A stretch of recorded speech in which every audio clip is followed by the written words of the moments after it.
Okay, we're starting on our tour across through all the beautiful display gardens as part of Melbourne International Flower and Garden Show. And to tip things off, we've got our welcome garden that's been put together by Brent Reed. So thanks for coming and showing us. Well, you've been here, but you're going to take us for a bit of an explore of your garden space. I've been here a bit, yeah, for what? How long 9 have you days? been here?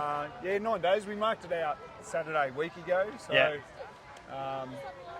it's I'll just pull this down a bit so you're up on the.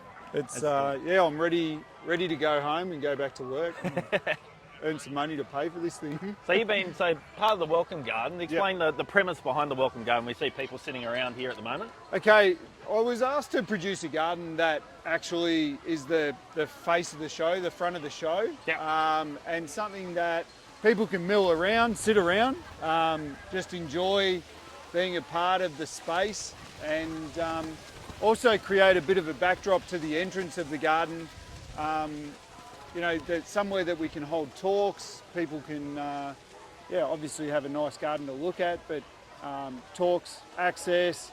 I was having a look, but walking through earlier and saw you having a panel discussion, which I didn't want to interrupt through there. But and tell us a bit about the artwork across the back as well. It's quite striking, as well as the planting in the foreground. Yeah, so the art is by Mike Macatron, a local Melbourne artist. And we've been talking about doing something collaboratively for a couple of years. So I've got my wife and I have a piece of Macatron's art in the front entrance of our house. And we sort of started kicking around this idea of, he always paints a lot of nature and plants and foliage and things in his artwork. And we just had the idea that we could do something with plants on the artwork and then replicate those plants into the garden as well. So they start on the wall and they actually come to life in the garden.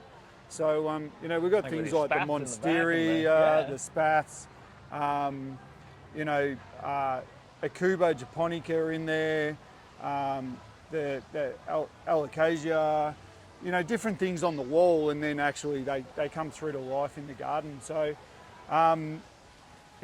it's pretty cool. The theme behind the artwork is when nature retakes over the world. Yeah. So you can see the the Royal Exhibition buildings there with, the famous water feature out the front.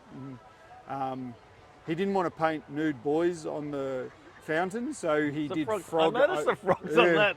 So the difference, and obviously, for people who don't know where we are, if we looked up beyond the avenue through here, that's actually what you'd be looking up to. Exactly what you'd be looking at. Of the actual exhibition building. So this is it post-apocalypse, I guess. Yeah. It's very cool. And the frogs are the frog overlords that have taken over the world. It's a pretty cool story. And then obviously, when he sent the example of the artwork through to me, he's like, I can get rid of the bats if you want. And I'm like, man, I love the bats. They're so cool. Yeah. Over the years, Royal Botanic Gardens Melbourne have had some issues with bats and things like that. And so it is pretty cool. It's pretty Melbourne. I'm thinking for Carlton Gardens, it should also there should be some possums stuck in there as well, because that's always something to contend with. Yeah, we should have got a possum in there. So, look, it has been fun.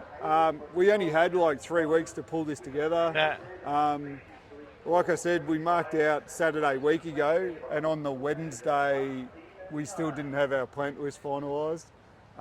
When he turned up and painted the Spathiphyllum on the wall, I made some phone calls to some local nurseries because we actually didn't have it in the garden. So had to chase around and get some and bring them in. And they sort of tie the whole thing together quite nicely. Yeah, it's awesome. It was an interesting, we normally do show gardens and, really pedantic about what goes, horticulturally, what's going where and working together and full sun, part shade, shady stuff being where it should be.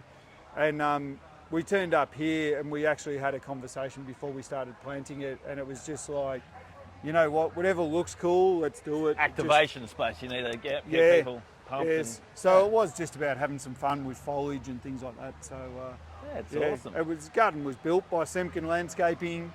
Macatron obviously did the art. There's these bluestone seats all scattered around, so they're bluestone shards from Bamstone. Wow. The trees are from ETT, Established Tree Transplanters. Warner's Nursery for some of the plants. Southern Plants for another lot of plants.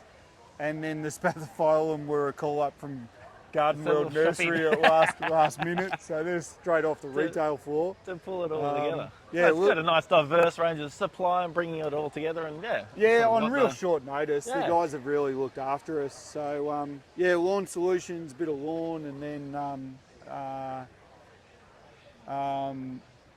Shapescaper for the edging. So it's Yeah, wonderful. you know, for a smallish garden, it's only 6.8 by 8.4 metres. Yeah, For a smallish garden, with packed plenty in. yeah, and of gardens fun. at night for the lighting. So there's That's right, all 'cause, garden lighting through it. So And tonight there's open later as well, isn't it? Yeah, Being I'll the be the- Friday night. guy sitting on those chairs drinking beers. So Well, you've earned it, so yeah.